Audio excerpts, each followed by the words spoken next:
Good morning, children. Hope you all are fine. Now, today we'll be starting the first chapter of final syllabus, that is the Great Akbar, a case study. Now, let's start the topic. It is said that Jalaluddin Muhammad Akbar was the greatest ruler of Mughal dynasty and one of the greatest ruler of India. He brought glory to the empire and is called Akbar the Great. Now, we know very well that Akbar was one of the ruler who brought glory to the empire. Now that's why he's called Akbar the Great. Now, as after the death of Humayun in 1556, Akbar sat on the throne. At that time he was only 13 years of age. So as he was minor, Bairam Khan was appointed Akbar's regent, means his guardian. Next is, it is said that Mughal Empire at this time has just been re-established and it was not very strong. Many enemies were there who were waiting for the suitable opportunity so that they can expel the Mughal or throw away Mughals from India. So as he sat on the throne, the first work which Akbar did was expansion and consolidation of the empire. So the first battle which was there between Akbar and Hemu. Hemu was, it is written here, general of Adil Shah. So he moved forward and occupied Agra and Delhi. So now the war was there between Akbar and Hemu. And it was on November 1556. And this war came to be known as Second Battle of Panipat. In this war, it is said that Hemu had a large army, but Akbar managed to defeat him. And with this victory, the power of Afghans was crushed. Now, second, it is said that a few years later, now Akbar gained full confidence, so he ended the regency or we can say guardianship of Bairam Khan and took over the administration, means independently he started ruling. So now, after gaining confidence and consolidating the empire, he decided to annex more territories, and in this process Akbar strengthened his control over Gwalior and Ajmer, where Rajputs were ruling. And in 1562 the Mughal forces annexed Malwa. That time it was considered very important, especially for trade purpose.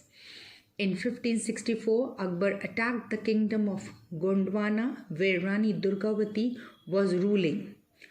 She put a stiff resistance and died fighting.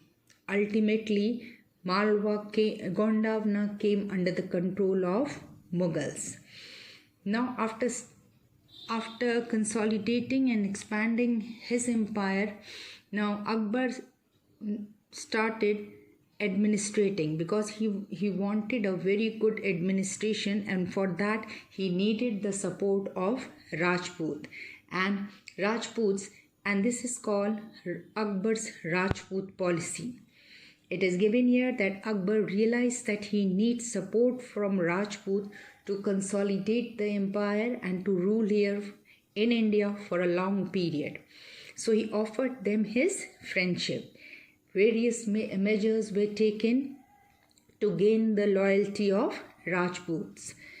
First work he did, that he defeated the Rajputs but did not humiliate them. Very good behavior was there, and he treated them with respect and allowed most of the Rajput kings to continue ruling over their territories. Means after defeating their territories were returned back to them, and he did not interfere in their internal matters. Means full independence was given to them to rule. Second measure which he took to gain the confidence of Rajputs was that he married into Rajput families. And he married a Rajput princess known as Jodhabai. After Akbar, his son also, means Jahangir, and after that Shah Jahan, also took Rajput princes as their wives. And these Rajput ladies were given complete independence in all measures, means they were allowed to celebrate their festivals and all. High posts were given to Rajput chiefs in Akbar's administration, and Man Singh and Birbal were the most trusted official of Akbar, and they were also two of the 9 gems of Akbar's court. Now we'll study about Maharana Pratap. It is said that all the Rajput rulers of that time did not accept the friendship of Akbar, as the one ruler was of Mewar, who is known as Uday Singh. He fought against the Mughals, and Akbar defeated him and conquered Chittor and Ranthambore. But still, after Uday Singh, his son Rana Pratap continued the fight against the Mughals. Ultimately, Akbar defeated him in the Battle of Haldi Khati in 1576, a very important war which crushed the power of Rajputs. But still, Maharana Pratap fought the Mughals throughout his life and also recovered a major portion of his kingdom. Now later conquest, after that Akbar built a vast empire. So after in primary stage of conquering the territories, later some conquests were done, and first he conquered Gujarat in 1572. These dates are very important. And then in 1574 to 1576, he conquered Bengal and Bihar. In 1585 to 1595, north frontier borders में all the territories like Kashmir, Sindh, Kabul, Kandahar and Balochistan were brought under Mughal fold. After that, in south, Odisha was annexed in 1592, and then he moved forward to Deccan, where he brought Berar, Khandesh and parts of Ahmednagar under Mughal rule. Here we can say that Chand Bibi, the ruler of Ahmednagar, she tried hard to defend her kingdom but was not successful.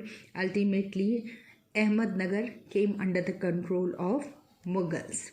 Now children, today we have read about the expansion of Akbar rule, and second, the consolidation. Now next turn we'll be studying about administration of Akbar, in which we will read central administration and provincial administration. So revise what we have done today and stay tuned for tomorrow.